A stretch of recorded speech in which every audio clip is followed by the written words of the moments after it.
We've got a new update in Contractors Showdown Exfilzone, and no exaggeration, there's some game-changing stuff here. Let's start with a feature a lot of players have been asking for: safe storage containers.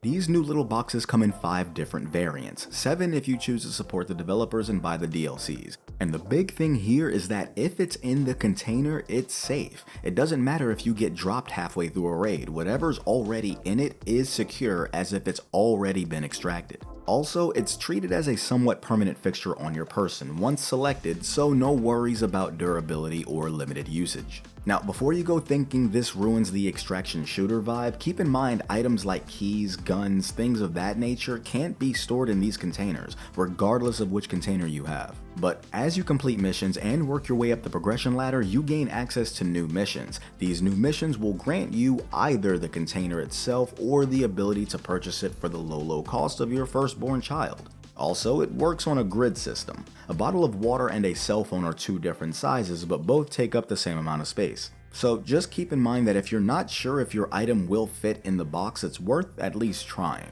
Overall, a very well implemented feature from what I've seen so far. Then we have a new map called the Resort. My first impression is that this map has the same amount of lateral chaos as Dam, meaning there's a lot of high and low places to get picked off, so definitely watch your back here. And there are 3 new bosses. Of course, bosses always have great gear, so if you think you can handle it, go for it. While we're on the topic of maps though, all of them have new and shuffled loot locations. So if you've got your routes and you're expecting to find that juicy container in that same corner of the map, think again. A lot of loot spots have moved or disappeared entirely, so you'll have to revise your strategies.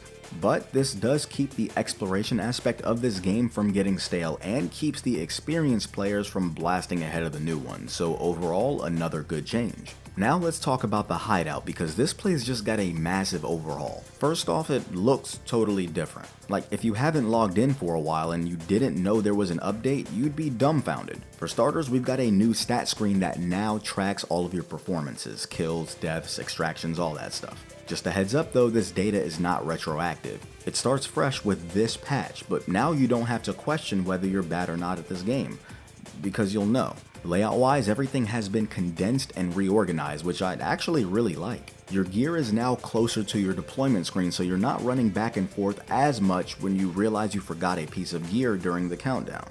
But pretty much everything has been relocated and it won't be where you remember it being, at least relative to the conveyor belt. Also, some of the upgrade requirements for your base areas have changed. Nothing too wild from what I can tell, just ways of utilizing the new kinds of junk loot you can find. And a big update here is that walls can now hold more than just guns, so if you're the type to pre-build your kits, this is super convenient. Vests and helmets now have a spot on your weapon rack.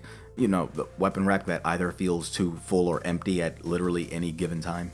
Speaking of weapons though, we have 9 new ones. I don't have any footage though, because over half a dozen matches later I didn't find a single new gun, but that's just how randomized loot works. It is what it is. Judging by the looks of these on the update page though, we have 1 new assault rifle, 5 new marksman rifles, and 3 new submachine guns. Moving on to the kiosks though, we've got some much needed improvements. You can now see related items when you're browsing, so if you're buying a gun, it'll show you compatible attachments with the push of a button. The guesswork and frustration for matching up guns and their accessories is a thing of the past with this one. This is another great change I'm sure the community appreciates, because now you spend less time preparing and more time actually playing the game. And when you take one between the eyes, someone else gets a more complete set of loot, so everyone wins, I guess. Before this patch though, anything you bought would go straight to the kiosk downstairs. Now you can choose to have the items appear right in front of you. Simple change, but a big difference. We've got some changes to ammo purchasing too. Before, unless you had the auto feeder unlocked, you had to manually load every round into a magazine.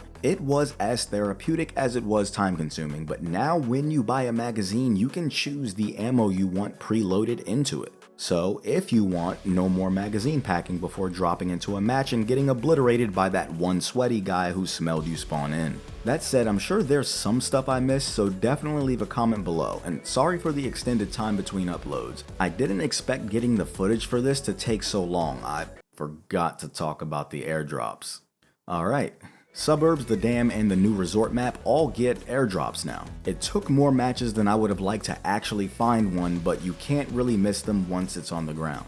Just look for an orange shipping container with red smoke pouring out the top. This is the only one I managed to find, and someone got to it long before me. It still had goodies left over though, which speaks to the quantity and quality of the loot these things can pack. If you see one, definitely consider checking it out, but probably expect to get shot in the face. With the amount of loot in these things though, you could negotiate with someone and split it. Just keep in mind, inflation is high and bullets are cheaper than words. But between the airdrop, safe containers, new map, and all of the quality of life updates, this game is looking even more outstanding for an alpha build than it already was. This video took much longer than I would have liked to get out, but I didn't want it to just be another patch list reading video. If you appreciate that, send me good signals with a like and sub. As a side note though, I feel like the developers weren't clear on a lot of this stuff on purpose. The safe container storage system wasn't explained at all, but yeah, like and subscribe for more VR gaming content.